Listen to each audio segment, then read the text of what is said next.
Hey everybody, this is Cody with Trinity Fab Works. I just wanted to show you guys what comes in the mobile MIG kit. This is a mobile kit that's designed to work with a Harbor Freight dolly. It's the 800-pound capacity dolly that you can get from Harbor Freight. Everything is a tab and slot design. The fit up on it is great. I leave the tolerances a little bit loose. Just Harbor Freight is kind of known for their lack of quality control. And I wanted to make sure that no one would have any issues there. These are made from 1/8" hot rolled pickled and oiled material, with most of the welds being an 1/8" open corner joint, which is one of my favorites to weld. Let me go ahead and show you what all comes in this kit. So these two plates right here, this is your top plate and your bottom plate. This is what your welder itself is actually going to mount to. You're going to take that top cover off of your welder, mark where the holes are at on your welder already on the bottom, and then you're going to drill these, bolt them to your welder, tack them in place on the dolly, weld them up, and just make sure when you're marking those holes that when your welder's laying on top of these on the table that they're actually parallel with one another and they're squared up, they're not off like this. That's the only hardware that you do not get with this kit, because the different brands of welders have different size hardware that's needed for those. A lot of them you can get by with just a 1/4 20. Some of them are a little bit different hole sizes there, so I left that up to you to get on your own. You probably already have some sitting in your garage that will work for that. The hardware that you do get with it is right here, and that is for holding your tank straps together. And when you go to take your tank apart, you only loosen one side, open it up, okay, take your bottle out, and then when you go to put it back in, you just slide the bottle in, close that up, bolt it back up, and you're good to go. You get 4 of these plates. Now, they look very similar, but they're not the same. Okay, there's 2 sets of 2 here. The reason being, there's a top and a bottom plate that have different tabs and slot sizes, or different slot sizes there, because these vertical plates here have a larger tab and a smaller tab. It's basically just so that you can't screw anything up when you're putting it together. With regards to this hole right here, the larger hole in these plates is meant for your gas line to feed through, so that it keeps your gas line protected at all times, and it's not getting pulled on, getting caught on something in your trailer or anything like that. One thing I really do like about this is that this cart, or this dolly, has almost like a built-in roll cage for the regulator itself, so that you don't actually have to take the regulator off during transportation. It keeps your regulator safe during transportation if you put it in there correctly.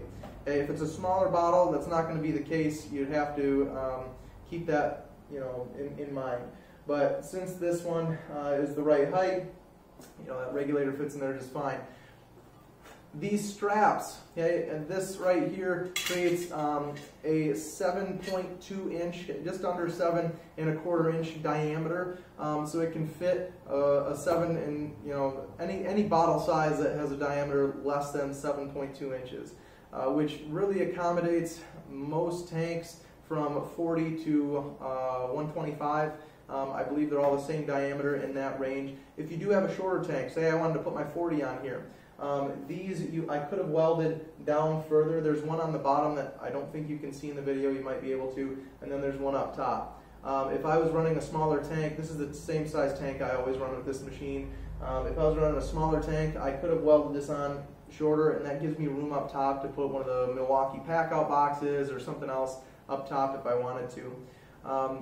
These plates, I already showed you what those are for. Those are what these plates stick together with. That's your tab and slot design. You'll notice that the tabs on these plates are off center. Okay, the reason being is that this length here needs to stick backwards. Oops, there we go. The longer part needs to stick towards the tail where this is coked out, so that it lines up with this part right here on the dolly, so that you can put a bead along this edge as well. You get 4 of these. These are your tie-down plates. Okay, that is for welding on in various areas. It's totally up to you for running a ratchet strap through. Medium-duty ratchet strap hooks have no problem fitting through here, and it allows you to secure this to your trailer or to your truck during transportation. There's 4 of those included, so you can make a few different tie-down setups there. You get one of these. This is your MIG gun mount. That's where you're going to keep your MIG gun if you're using it. So I'll use it when I'm working Mobily, if when it's being transported, I keep it like this, but when I'm welding and I don't want to just throw my gun on the ground, it holds the gun in there like this. It's bent at around a 30-degree angle. It does a pretty good job with that. These two right here are your cord hangers. I usually put this one on top. I've done this a few times. I usually put this one on top, this one on the bottom, and when I wrap my cords around, when I come to the end, you'll see that these two are different. This one has a little bit more meat on the bottom there. That gives me something, a place where I can take my ground clamp and hook that on there for transportation purposes. Then it's not flopping around. I don't have to tie the cord onto anything. It just gives it a nice, clean, and useful feature there. These are the front, right, of the tank straps. This leaves a nice open corner joint. The fit up on these is really good. It leaves you an 1/8 inch open corner joint all the way around.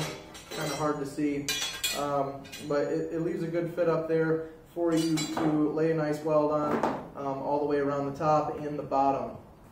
You get 4 of these plates. These are the plates that strap the front of the tank from moving it anywhere. It works pretty good. Right here, you'll see what that looks like. You've got your bolt running through, the washer on both sides, but what's the deal with the 3 washers? When you assemble this, I suggest putting a washer on both sides, and then you put a washer between this plate here and this plate here, meaning these two. Stick 1 washer in between that. The reason being, then you can tighten it down and it will stay in place. It will clamp these down between these plates, okay? But when you weld it, it's going to be really tight when you try to pull it out if you don't run a washer between that. And by the time you paint it or powder coat it, it's going to be scraping and it's going to make a mess of your finished work. So what you're going to want to do is you're going to want to stick one of those washers between these two when you're welding up this strap, okay? And when you're welding up when you're welding these in as well. So when you're welding this entire assembly, you're going to want to run an extra washer, just one is fine, between this plate and this plate here, and it'll give you enough clearance so that after it's painted, it can swing open and close without any issues. You'll also get 2 things that aren't in this video, I'm still waiting on them to show up, are 2 Velcro straps. I use those Velcro straps to just tie up my lead coming out for the MIG gun when it comes out of the machine, just so that, since it's pointing vertically, I don't want it just to, flop over and cause a kink in that liner. I've been running this for 8 months and I have not had any issues. I have run several spools of wire through it, haven't had any issues with a liner kinking or anything like that, simply because I use a Velcro strap where it's coming out of the welder itself. It's strapped up top and it keeps it from bending over, right where it wants to, just due to gravity. If you have any questions, make sure you reach out to me, Trinity Fab Works LLC @gmail.com, or find me on Instagram at Trinity Fab Works LLC. If you have any problems, say it comes in and a part is screwed up, there's a hole that the bolt doesn't fit through, or you're missing a part, please reach out to me. I'll make it right by whatever means necessary. I want you to be happy with this product, and I want it to be able to safely transport your welder around in a convenient manner. And so please reach out to me if there are any issues or concerns at all, and I will do my best to make it right and to get back with you as soon as possible. Thanks. Hope you enjoy it.